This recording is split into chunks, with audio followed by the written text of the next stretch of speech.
Assalamualaikum warahmatullahi wabarakatuh. Perkenalkan, nama saya Asma, NIM J1A1 18004 dari Fakultas Kesehatan Masyarakat Universitas Al-Mu'allim. Di sini saya akan menjelaskan tentang pengukuran antropometri dan survei konsumsi makanan.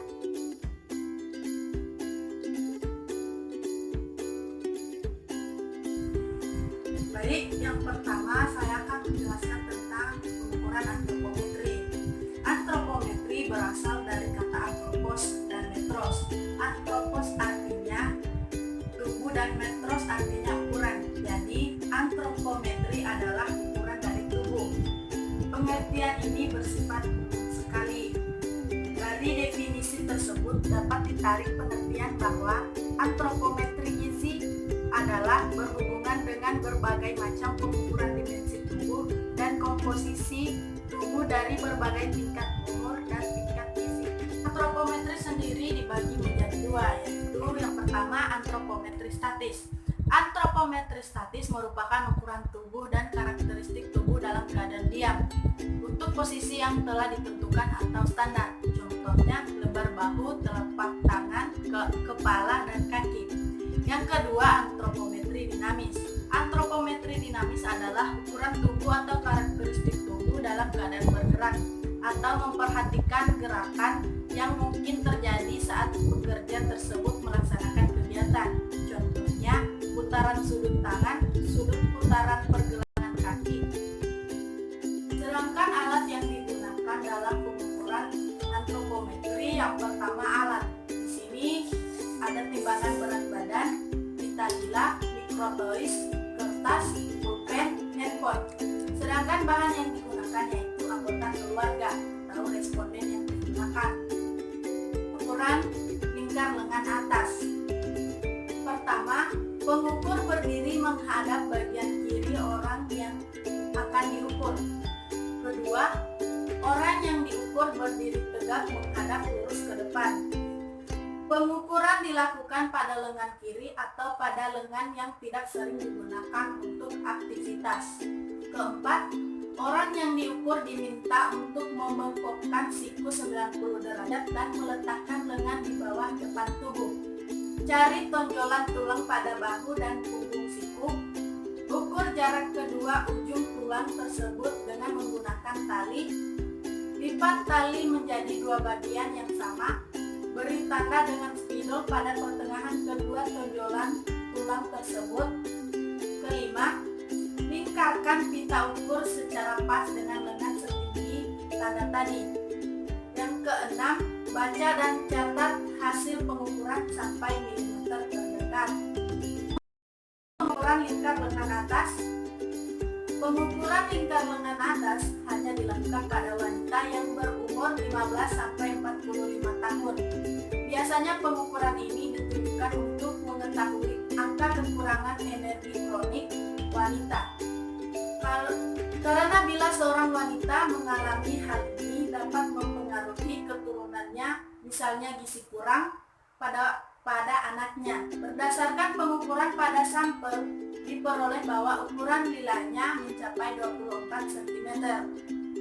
Ukuran ini dikategorikan dalam ukuran normal, karena bila dilihat dari nilai ambang batas, menurut Kementerian Kesehatan, ukuran lila yang ditetapkan adalah 23 cm. Jadi dapat ditarik kesimpulan bahwa responden yang melakukan pengukuran ini berada pada angka yang baik atau normal.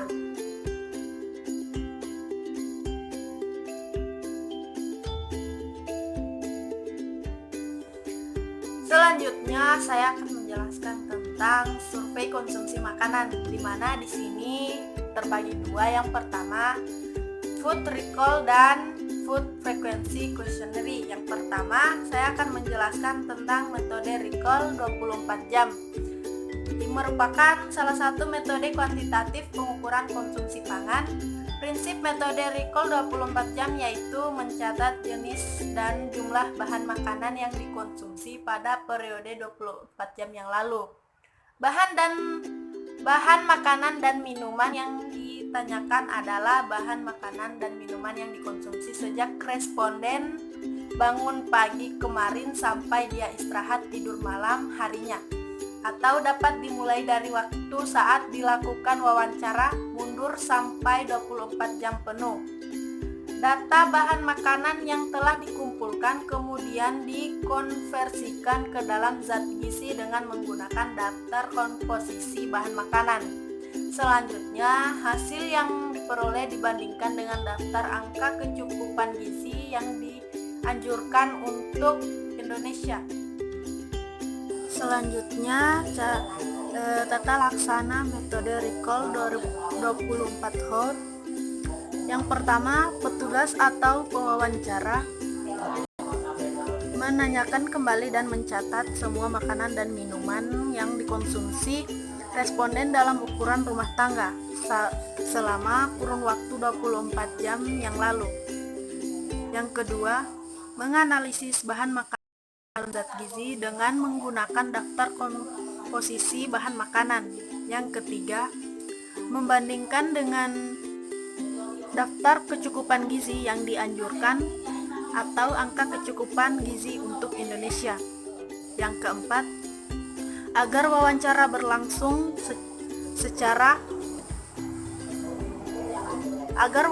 berlangsung secara sistematis, perlu disiapkan kuesioner sebelumnya, sehingga wawancara terarah menurut urutan waktu dan pengelompokan bahan makanan. Urutan waktu makanan sehari dapat disusun berupa makanan pagi, siang, malam, dan snack serta makanan jajanan.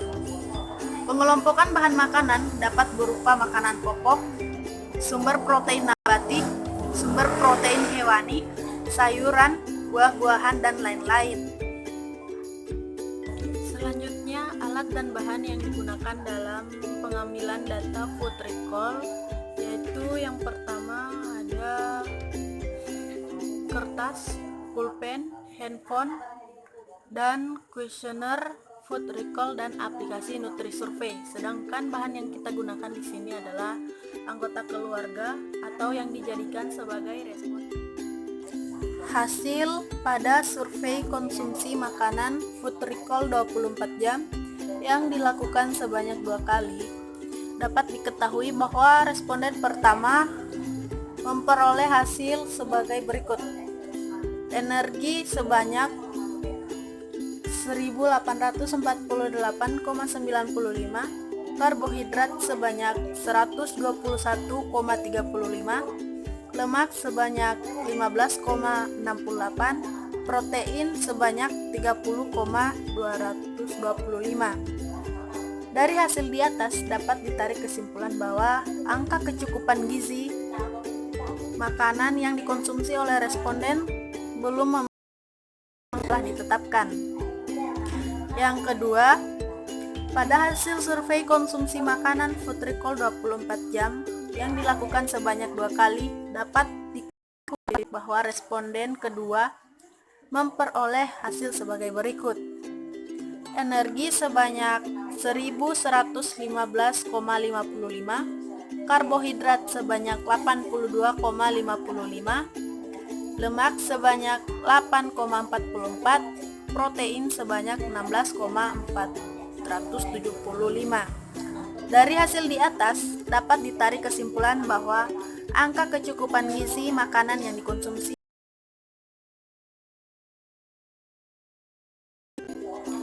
Yang ketiga, hasil survei konsumsi makanan food recall 24 jam yang dilakukan sebanyak 2 kali dapat diketahui bahwa responden ketiga memperoleh hasil sebagai berikut.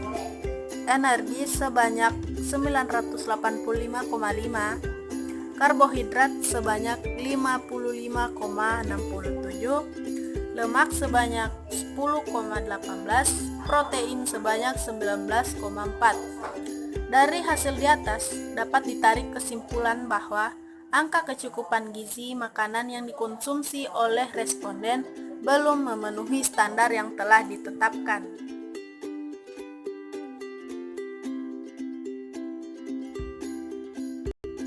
Selanjutnya saya akan menjelaskan tentang pengertian Food Frequency Questionnaire, di mana Food Frequency Questionnaire atau FFQ merupakan sebuah kuesioner yang memberikan gambaran konsumsi energi dan zat gizi lainnya dalam bentuk frekuensi konsumsi seseorang. Frekuensi tersebut antara lain harian, mingguan, bulanan, dan tahunan, yang kemudian dikonversikan menjadi konsumsi per hari. FFQ memberikan gambaran pola atau kebiasaan makanan individu terhadap zat gizi. Bahan makanan dan makanan yang tercantum dalam FFQ tersebut dapat dibuat sesuai kebutuhan penelitian dan sarana penelitian.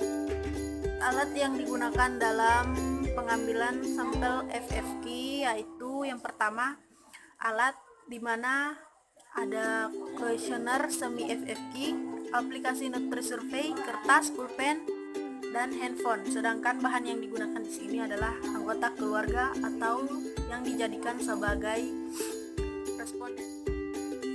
Metode frekuensi makanan dalam tata laksana pengambilan sampel yaitu yang pertama, responden diminta untuk memberikan tanda pada daftar makanan yang tersedia pada kuesioner mengenai frekuensi penggunaannya dan ukuran porsinya. Yang kedua, lakukan rekapitulasi tentang frekuensi penggunaan jenis-jenis bahan makanan, terutama bahan makanan yang merupakan sumber-sumber zat gizi tertentu. Yang ketiga, hal yang perlu mendapat perhatian dalam pengumpulan data adalah keadaan musim-musim tertentu dan hari-hari istimewa seperti hari pasar, awal bulan, hari raya, dan sebagainya. Gambaran konsumsi pada hari-hari tersebut harus dikumpulkan. Hasil dari pengukuran dapat diketahui bahwa responden 2 memiliki angka tertinggi di AKG energi dan karbohidrat dan lemak, sedangkan responden 1 tertinggi di AKG protein. Selanjutnya, hasil dari keseluruhan diketahui bahwa makanan responden ada 24 jenis makanan dengan rata-rata jumlah bahan makanan sebesar 14,20. Angka ini berasal dari jumlah rata-rata makanan responden dibagi dengan banyaknya responden. Dari 20 makanan di atas, sebagian besar memiliki bobot kurang 16 dan sisanya memiliki bobot baik, yaitu 8.